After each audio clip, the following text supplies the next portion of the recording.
Chaque année, des millions d'oiseaux traversent la Wallonie, c'est ce qu'on appelle des oiseaux migrateurs. Mais est-ce que vous saviez que la pollution lumineuse pouvait avoir un impact sur ces traversées? Aujourd'hui, on est avec Thierry. Bonjour Thierry. Bonjour.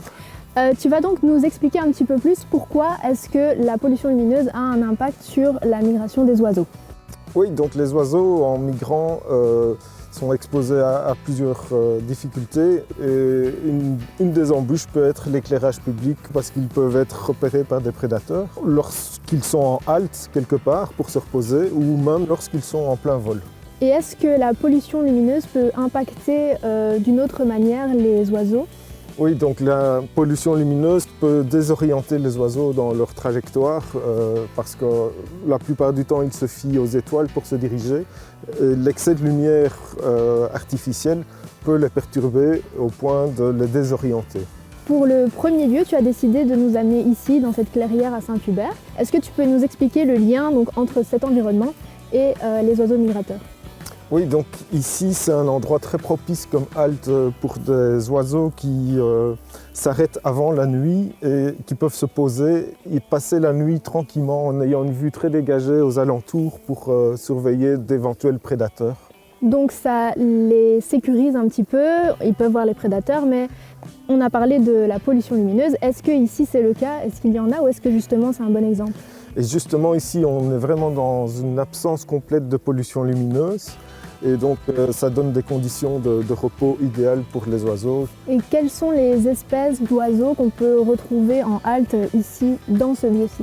Il peut y avoir des rapaces comme le milan royal, mais alors aussi au cours des dernières années, on a eu des haltes de grues cendrées, donc ce grand échassier qui fait une pause ici pour la nuit ou pour se nourrir avant de continuer son périple.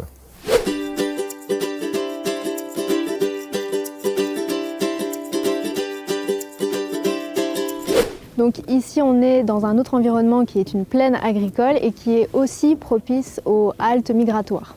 Est-ce que tu peux nous en dire un petit peu plus? Oui, donc cet endroit se caractérise vraiment par une très grande visibilité à l'horizon et ça permet aux oiseaux de bien voir d'éventuels prédateurs arriver, donc ils se sentent plus en sécurité. L'autre avantage, c'est au niveau des ressources alimentaires. À la migration d'automne, ils peuvent trouver encore des graines qui restent dans les champs. Et puis ça peut permettre aussi à des rapaces migrateurs comme le hibou des marais de manger des rongeurs qui sont présents dans les plaines agricoles. J'ai cru comprendre qu'on parlait de pollution lumineuse tout à l'heure. C'est un bon exemple ici de non-pollution lumineuse, c'est ça? Oui, voilà. Donc ici, à 2 km à la ronde, il n'y a pas le moindre éclairage public. Donc l'obscurité y est complète et les oiseaux se sentent plus en sécurité, ils ne sont pas visibles. Et d'un autre côté, pour les oiseaux qui chassent la nuit, ils ne sont pas aveuglés par des lumières artificielles. Et tu nous as du coup parlé du hibou des marais qui est une espèce, mais il y en a d'autres j'imagine qui s'arrêtent ici. Oui, donc au niveau des granivores par exemple, on peut avoir ici en quantité des vanneaux, des pluviers guignards et puis toute espèce qui à un moment donné est fatiguée sur son itinéraire de migration et qui va simplement se poser pour reprendre des forces.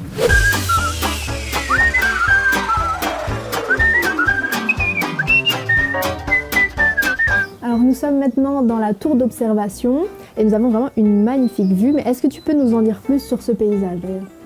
Oui, donc on est ici sur un aménagement à la fois pour permettre au public de profiter du paysage, mais aussi on voit tous les travaux de recréation de biotopes humides juste ici en face de nous. Et donc ces zones humides elles sont super importantes pour les oiseaux migrateurs parce qu'ils y trouvent beaucoup d'insectes et c'est une proie vraiment importante pendant la migration. Et tout ça, ce sont des réalisations du service public de Wallonie dans une réserve naturelle domaniale. Dans ce paysage, ce milieu, quel type d'espèces on peut retrouver ici? Ici, typiquement, avec les plans d'eau qui ont été recréés, on va retrouver comme nouvelles espèces la sarcelle d'hiver ou alors la bécassine des marais sur les berges. Et le martin pêcheur aussi viendra sans doute volontiers chasser ici. Alors merci Thierry pour cette journée passée en ta compagnie, ces précieuses informations et d'avoir porté à notre attention cette problématique qui est finalement très peu considérée.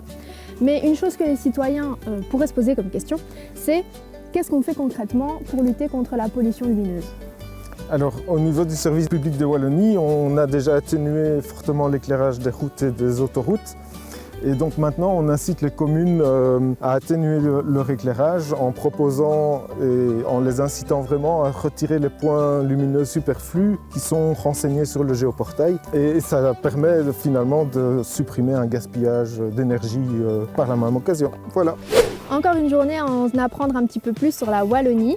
Et si vous voulez en savoir davantage, n'hésitez pas à nous suivre sur la chaîne YouTube. Et à bientôt pour d'autres aventures.